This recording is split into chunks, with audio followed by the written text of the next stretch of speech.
तो हेलो दोस्तों, स्वागत है आपका आपके अपने चैनल फिल्मी शोरा में, जहां पर आज हम बात करने वाले हैं बेनेडेट्टा मूवी के बारे में। ये मूवी 2021 में रिलीज हुई है और इसकी IMDb रेटिंग 6.7 आउट ऑफ 10 है। ये एक ड्रामा रोमांस मूवी है। मूवी काफ़ी ज़्यादा अच्छी है। इसमें बहुत सारे एडल्ट सीन हैं और हम किसी भी धर्म के प्रति गलत नहीं सोचते हैं, ना ही हम किसी धर्म के प्रति गलत बोलते हैं। ये मूवी में जो था हमने वो एक्सप्लेन किया है। तो जो अगर आप में से किसी को भी बुरा लगता है तो उसके लिए सॉरी। और जो अगर आपको मेरे वीडियोस पसंद आते हैं तो प्लीज़ चैनल को सब्सक्राइब कर लेना। और तो ज़्यादा देर नहीं करते हैं, आगे मूवी को एक्सप्लेन करते हैं। तो फिल्म की शुरुआत में हमें बेनेडेट्टा नाम के एक लड़के को दिखाते हैं जिसके पेरेंट्स उसे चर्च लेकर आए होते हैं ताकि वो एक अच्छी नन बन सके। चर्च की मदर फेलिसिटा उनसे कहती है कि अगर आप चाहते हैं कि आपकी बेटी एक अच्छी नन बने, उसकी शादी यीशु से हो, वो यीशु की वाइफ बने, तो आपको उसके लिए दहेज देना पड़ेगा क्योंकि यहाँ रहने के लिए ये आवश्यक है।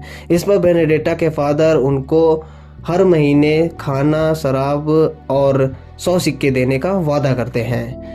अब हम दिखाते हैं कि बेनेडेट्टा अपने साथ मदर मैरी की लकड़ी की डॉल लेकर आई होती है। बेनेडेट्टा जब मदर मैरी के स्टैचू के सामने प्रे कर रही होती है तभी अचानक से स्टैचू उसके ऊपर गिर जाता है। वो स्टैचू का दूध पीने लगती है। सभी ये देखकर आश्चर्यचकित होते हैं कि इतनी भारी मूर्ति गिरने के बाद भी बेनेडेट्टा को कुछ भी नहीं हुआ था।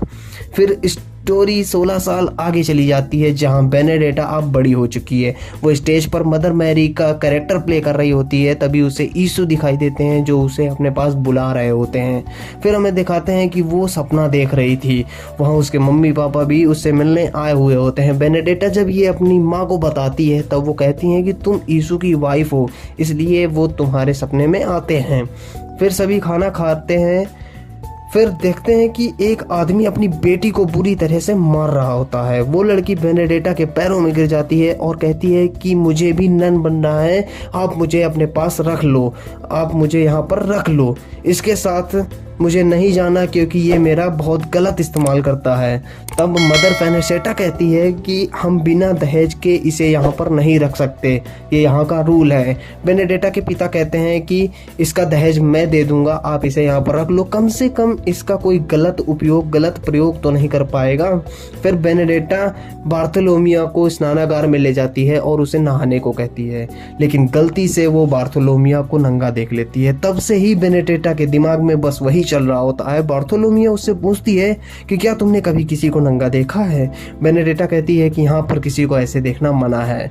फिर दिखाते हैं कि सुबह सभी नन प्रार्थना कर रही होती हैं। तभी बेनेडेट्टा को यीशु दिखाई देते हैं और जो उसे किस करते हैं और कहते हैं कि ये जिस्म सिर्फ मेरा है। और उसी रात मदर फेलिसिटा बेनेडेट्टा को एक बीमार नन का ख्याल रखने को बोलती हैं। उस नन के चेस्ट से ब्लड आता देख बेनेडेट्टा को काफ़ी अजीब लगता है।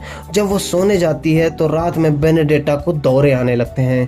तभी मदर फेलिसिटा डॉक्टर को बुलाती हैं। डॉक्टर कहती है कि परेशान होने की कोई ज़रूरत नहीं है, बस आप टाइम से इसे दवा देते रहें और इसका ख्याल रखें। रोज़ उसे दौरे आने लगते हैं। तो रोज़ दौरे आने के कारण बार्थोलोमियो को बेनेडेट्टा के रूम में शिफ्ट कर दिया जाता है उसका ख्याल रखने के लिए। रात में बेनेडेट्टा को सपना आता है कि वो भगवान यीशु के साथ गपागप कर रही है। जब उसकी नींद खुलती है तो उसके पूरे कपड़े उतरे हुए होते हैं, उसके हाथों पैरों से ब्लड आ रहा होता है और तभी उसे दौरे आना शुरू हो जाते हैं। सभी लोग वहाँ पर आ जाते हैं। फिर सुबह जब पादरी बेनेडेट्टा को देखता है तो वो कहता है कि भगवान यीशु ने इसके शरीर में प्रवेश कर लिया है। तभी इसके हाथ से पैर से खून निकल रहा है जैसे कि भगवान यीशु के हाथ पैर से निकलता है। इस पर फेलिसिटा कहती है कि तो फिर इसके सर से भी खून निकलना चाहिए क्योंकि भगवान यीशु के सर पर कांटों का ताज था, इसके सर से खून नहीं निकल रहा है, ये सब फालतू की बातें हैं, भगवान यीशु ने इसके शरीर पर प्रवेश नहीं किया है। और इतना कहकर वो बात को टाल देती है। अगले दिन बेनेडेट्टा जब मदर मैरी के सामने प्रार्थना कर रही होती है तभी उसके सर से खूब तेजी से खून निकलने लगता है और वो चिल्लाने लगती है। तभी पादरी बेनेडेट्टा को भगवान घोषित कर देता है और फेलिसिटा को हटाकर बेनेडेट्टा को मदर बना देता है। अब बेनेडेट्टा नन नहीं थी, वो एक मदर बन चुकी थी। मदर बनते ही बेनेडेट्टा को अब प्राइवेट रूम मिल चुका था जो कि पहले फेलिसिटा का था, अब वो बेनेडेट्टा का होता है, जहाँ पर बार्थोलोमियो भी साथ में रहने आती है। बेनेडेट्टा का सारा सामान पर बार्थोलोमियो बेनेडेट्टा से कहती है कि तुम कितनी सुंदर हो, तुम्हें देखना चाहिए। तब बेनेडेट्टा कहती है कि तुम्हें ये सब नहीं सोचना चाहिए, भगवान तुम्हें दंडित करेंगे। लेकिन बार्थोलोमियो हौसी होती है, वो हमेशा घपाघप के बारे में सोचती है। इधर फेलिसिटा जब जा रही होती है दिखाते हैं कि दीवार में एक छेद होता है। फिर रात में जब बेनेडेटा रूम में आती है तब बार्थोलोमिया बेनेडेटा का रूम में इंतजार कर रही होती है। वो बेनेडेटा को गर्म कर देती है और फिर उसे किस करने लगती है। फिर दोनों एक दूसरे को छूने लगते हैं। बार्थोलोमिया अपने पैर की उंगली उसके अंदर घुसेड़ देती है। बेनेडेटा कहती है कि इसे और अंदर डालो, क्योंकि ये उसका पहली बार था, उसे और भी ज़्यादा मज़ा आ रहा था। इधर फेलिसिटा ये सब चीज़ें छेद से देख रही होती है। तभी एक लाल रोशनी खूब तेजी से आसमान में दिखाई देती है। सभी लोग बाहर आ जाते हैं। वो दोनों भी अपना कार्यक्रम बंद कर कर बाहर आ जाती हैं। तभी पादरी कहता है कि ये एक खतरे का संकेत है, भगवान हमें संकेत दे रहा है कि हम सब खतरे में हैं, हम सब मरने वाले हैं। तब बेनेडेटा के अंदर यीशु आ जाते हैं और कहते हैं कि तुम्हें डरने की ज़रूरत नहीं है, मैं हूँ, मैं सबको बचा लूँगा। और बेनेडेटा छत से कूद जाती है। फिर इसके बाद तभी बेनेडेटा के पास आते हैं और फिर सभी अंदर चले जाते हैं। बेनेडेटा भी रूम में आ जाती है। वहाँ बार्थोलोमिया मदर मैरी की डॉल लेकर आती है जो बेनेडेटा अपने साथ लाई थी बचपन में, और उससे गपागप करने का सिस्टम बनाती है, क्योंकि उन दोनों को अब इन सब से मज़ा नहीं आ रहा था। वो चाकू से उसे लिंग का आकार देती है और फिर दोनों कपड़े उतारकर उसमें थूक लगाकर शुरू हो जाते हैं।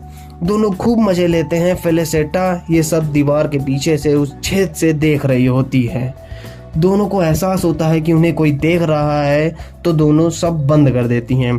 फिर बाहर की दुनिया में हमें दिखाते हैं कि चारों तरफ लोग मर रहे होते हैं। इधर एक महामारी फैल चुकी होती है जिससे लोग, फेलिसिटा हेड चर्च जा रही होती है रात में। बार्थोलोमिया उसे हेड चर्च जाते हुए देख लेती है। वो बहुत ज़्यादा डर जाती है। वो बेनेडेटा को ये सब बताती है तो बेनेडेटा बार्थोलोमिया से कहती है कि तुम डरो, किसी ने कुछ भी नहीं देखा है। वो कहती है कि फेलिसिटा हमारे बारे में बताने नहीं गई है, वो किसी और काम से गई होगी। तब बार्थोलोमिया कहती है कि अगर वो हमारे बारे में बताने नहीं गई है तो वो इतनी रात में क्यों जा रही है। फिर दोनों को थोड़ा सा होता है कि शायद फेलिसिटा ने उन लोगों को देख लिया है, तो दोनों बहुत ज़्यादा डरे हुए होते हैं। तभी बेनेडेटा अपने कपड़े उठाकर उंगली करने लगती है। अब वो गपागप के लिए पागल होती है। बार्थोलोमिया भी तैयार हो जाती है। दोनों अपने कपड़े उतार लेते हैं। बाहर सभी उसे भगवान मानते हैं, क्योंकि कभी कभी बेनेडेटा की बातें सच निकल जाती हैं। फेलिसिटा हेड चर्च पहुंचती है। वो सारी बातें हेड पादरी को बता देती है। हेड पादरी को गुस्सा आता है। वो कहता है कि मुझे यकीन नहीं है, वो भगवान है, उसके अंदर यीशु आते हैं, वो एक भगवान का रूप है, वो ऐसा नहीं कर सकती है। इस पर फेलिसिटा कहती है कि आप खुद चलकर देख लो। वो दोनों चर्च जा रहे होते हैं। यहाँ पर बाहर सभी लोग प्लेग से मर रहे होते हैं, एक महामारी से मर रहे होते हैं। पादरी जब चर्च में पहुँचता है तब वो सबको बाहर बुलाता है और बेनेडेटा और बार्थोलोमिया से कहता है कि तुम अपना गुनाह कबूल करो, लेकिन दोनों कहती हैं कि हमने ऐसा कुछ भी नहीं किया है। तो हेड पादरी बार्थोलोमिया को काल कोठरी में ले जाता है और उसके नीचे एक इंस्ट्रूमेंट डालकर खोल देता है, जिससे उसकी फट जाती है, जिससे उसे बहुत ज़्यादा दर्द होता है। वो चिल्लाती है। सभी चर्च के लोग देखकर सहम जाते हैं। बार्थोलोमिया दर्द में होती है, लेकिन बेनेडेटा कुछ भी नहीं कर सकती, वो मजबूर होती है।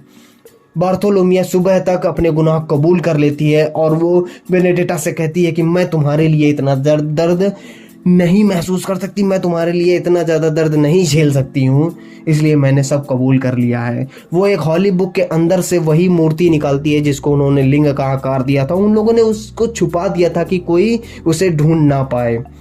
बार्थोलोमिया को वैश्या का रूप देकर वहाँ से निकाल दिया जाता है और बेनेडेटा को जिंदा जला देने की सजा सुनाई जाती है और उसे एक पोल में बांध दिया जाता है। उसके आसपास सूखी घास रख दी जाती है और उसे जिंदा जलाने की पूरी तैयारी हो रही होती है।